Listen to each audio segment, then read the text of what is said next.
May 1991's weighted push scores and the most high-profile pro wrestlers this month were WCW champion Ric Flair and New Japan's IWGP champion Tatsumi the Dragon Fujinami, who faced off in the main event of WCW's Super Brawl 1 pay-per-view, where Ric Flair regained the NWA World title he'd lost to Fujinami at the controversial WCW New Japan Super Show in March.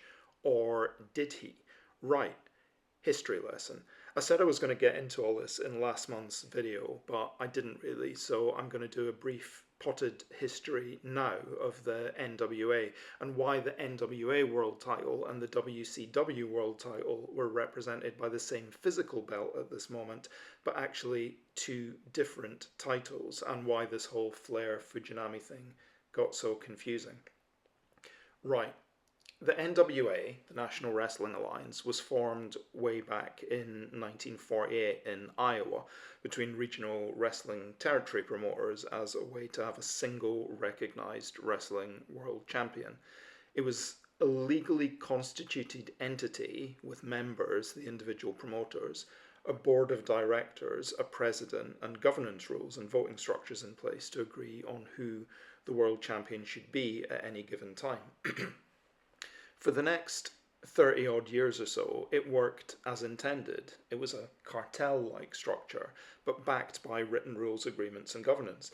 It wasn't just a gentleman's handshake agreement, it was a formally constituted legal organisation. Through the 1950s, 60s, and 70s, the wrestling territory system was broadly respected by the NWA members, keeping out of each other's territories, while the members agreed a recognised world champion from one of the member territories who would be a kind of shared asset travelling between those territories and having big money drawing title matches against the top stars of each territory in turn, a proper travelling champion. Then in the mid 1980s, it all started falling apart. Vince McMahon Jr. decided he was taking the WWF National and aggressively started promoting in rival territories. By the end of the decade, the territory system, and by extension the NWA itself, had essentially collapsed. Most former NWA members had either gone out of business, merged with others, or become irrelevant. The one major US holdout against the WWF Colossus was Jim Crockett Promotions, which became the de facto centre of what was left of the NWA. Then in 1988, Ted Turner bought Jim Crockett Promotions and renamed it WCW, but they still kept using all of the old NWA title belts and lineages, including Ric Flair continuing on as the NWA World Champion and still promoting their TV shows as NWA World Championship Wrestling.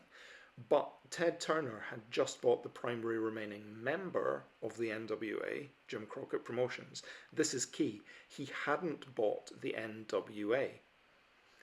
They muddled along for the next couple of years, from 88 to 90, using the NWA and WCW almost interchangeably as the name of the TV shows that now featured Ric Flair, Sting, Lex Luger, the Steiner Brothers, the Four Horsemen, et al. Jim Herd, the Turner executive and boss of WCW, was also the NWA board president, so none of this name confusion really mattered for a while. In late 1990, TV stopped using the NWA name altogether and formally rebranded all their TV content to just WCW. It made sense. World Championship Wrestling just sounded like a more global competitor to the WWF than the National Wrestling Alliance did.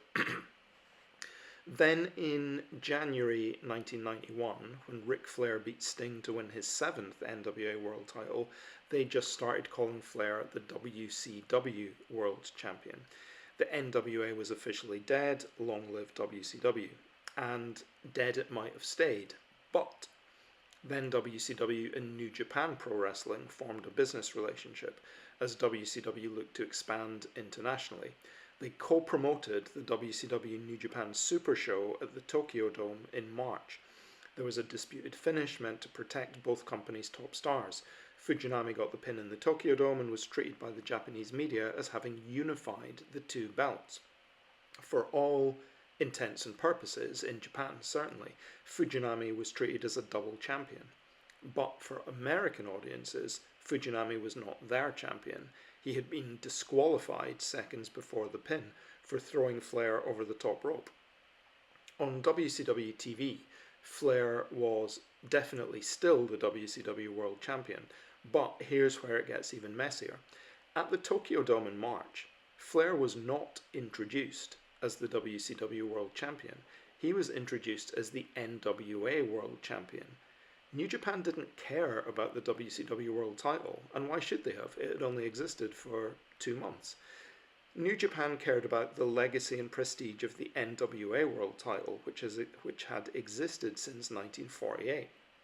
And Ric Flair was still the recognised NWA World Champion, because the NWA still legally existed outside of WCW, even if it was essentially just a shell governing body at this point. So, the contested finish of the Tokyo Dome match was always intended to lead to a rematch on US soil, which we got this month at Super Brawl 1 Return from the Rising Sun, which Ric Flair was always going to win to end the controversy. Fujinami wins in Japan, Flair wins in the US. But, while this minor confusion was on one hand about to be ended at Super Brawl, it inadvertently created a massive knock-on effect for US wrestling. WCW didn't care about the NWA name anymore, that much was clear, but New Japan still did. It had historical prestige. So WCW let Tatsumi Fujinami and New Japan say that Fujinami had actually won the NWA World title. To them it didn't mean anything, and the internet didn't exist in any meaningful way back then, so long as it was clear Ric Flair continued to be recognised as the WCW World Champion on US TV.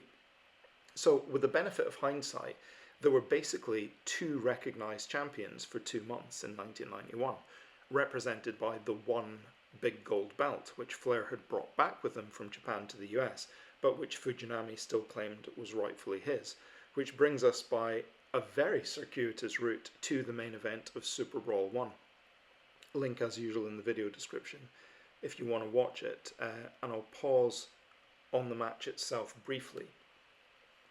In short, it's a good match with a weird dynamic. Flair's the heel, but the fans chant USA because they don't really know Fujinami, and WCW TV had done very little to build him up other than saying he's a legend in Japan and hoping that was enough to fuel engagement. Fujinami targets Flair's bad back, as he had done in the first match at the Tokyo Dome, while Flair turns the tables by cheating and starts softening up Fujinami's leg for the figure 4, which he locks in on, but Fujinami reverses. Flair gets busted open, and they're both fatigued as the match has gone quite long.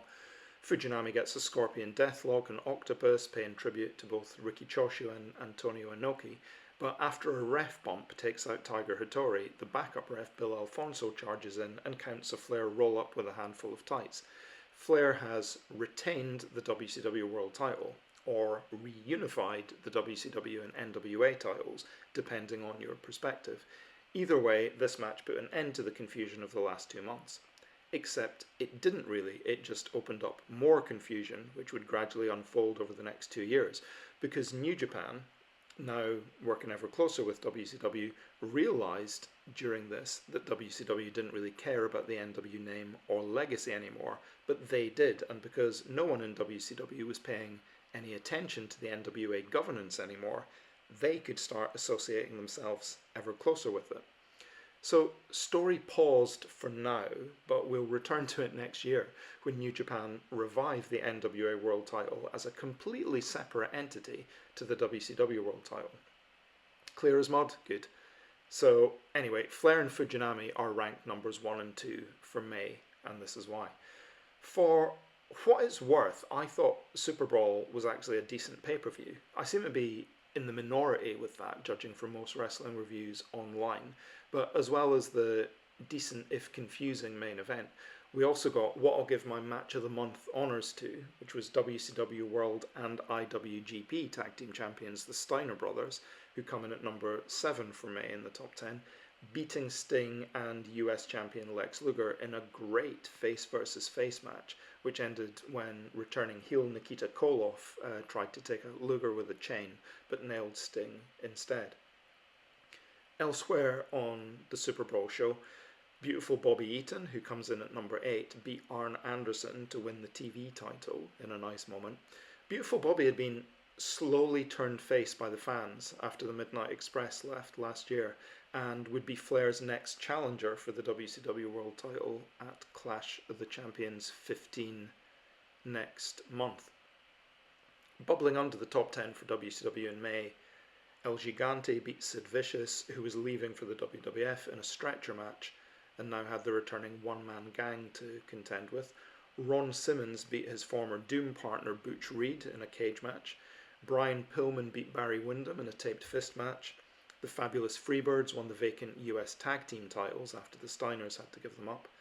Dustin Rhodes beat Terrence Taylor, and Big Josh, the veteran Matt Bourne, made his pay-per-view debut as a lumberjack with 2 live bears, which hasn't aged well as a gimmick. In New Japan, Fujinami returned from Super Brawl still as the IWGP champion and defended against Masahiro Chono at his 20th anniversary show. Riki Choshu remained the Greatest 18 champion and Norio Honaga the junior heavyweight champion.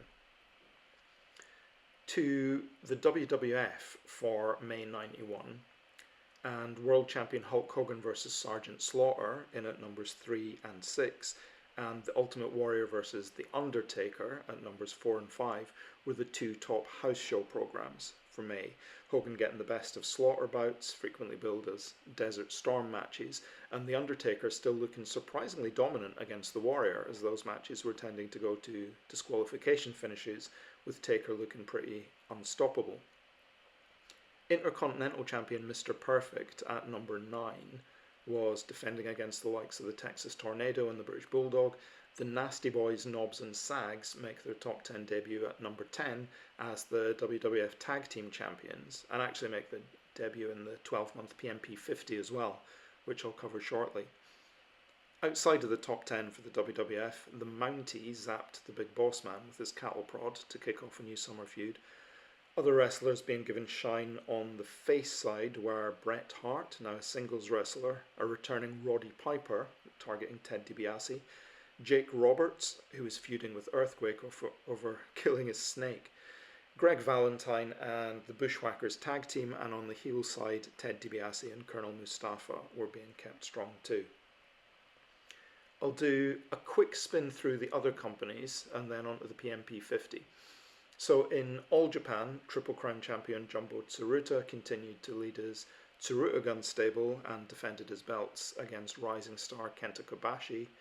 In the USWA, with champion Jerry Lawler healing up some nagging injuries, Memphis's Bill Dundee and Dallas's Eric Embry feuded over the Southern title.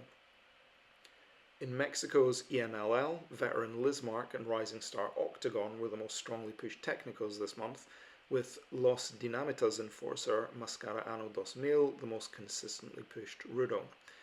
In the UWA, champion El Canek beat the Blue Blazer in a big title versus mask match, unmasking him to reveal a young Owen Hart. And in Japanese indies, the wild frontier martial arts promotion was rapidly gaining notoriety as Atsushi Onita beat Mr. Pogo in a barbed wire exploding death match. So, how do the push scores for May affect the rolling PMP50?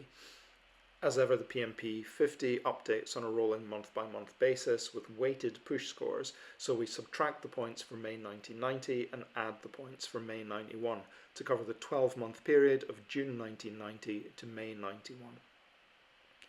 Ultimate Warrior, Hulk Hogan and Sergeant Slaughter remain numbers 1, 2 and 3 for the 12-month period.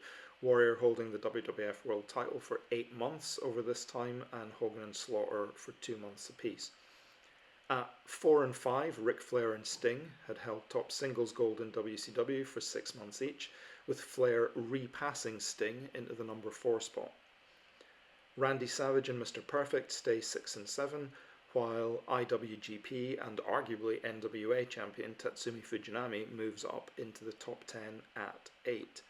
Stan Hansen at 9, Earthquake at 10, Texas Tornado drops back out of the top 10 at 11, followed by Jumbo Tsuruta, the Legion of Doom, Riki Choshu and the Hart Foundation. The two big movers in the top 30, signified by the green circles, are the Steiner brothers at 20 and the Undertaker at 30, moving up a whopping 15 spots from 45, thanks to main eventing house shows against the Warrior in front of some pretty good crowds. Further down the 50, we've got Jake the Snake Roberts and Greg the Hammer Valentine recovering places for the WWF, and El Gigante and the Team of Doom making up places for WCW. Doom had split up a couple of months back and were now feuding with each other, but I'm keeping them as a team for now in the 50 because the vast majority of their points over the 12-month period were achieved from their 9-month run as WCW World Tag Team Champions. Now Ron Simmons was being pushed as a face and Butch Reed was being phased out, so I suspect we'll see Simmons remain in the 50 and Reed drop out over the next month or so. Two new entries, signified by the yellow circles this month, both for the WWF. Tag Team Champions the Nasty Boys debut at number 45, and the British Bulldog Davey Boy Smith debuts as a single at 47, having previously featured as a tag team wrestler. With the Nasty Boys and British Bulldog debuting, we say goodbye this month to New Japan's Masa Saito and EMLL's Ringo Mendoza. And that leaves us with the WWF even more dominant in mid-1991 with 31 of the 50 spots. WCW still with 9 spots, New Japan with 5, All Japan with 4, and 1 still for the USWA. Join me next time for June 1991 and whether anything shakes up the pro wrestling pecking order as we move into the summer months. Please do like, share, subscribe, leave any comments below, and keep watching as we plough on through 1991, looking at who is being pushed hardest and where. Thanks for watching if you got this far. Cheers.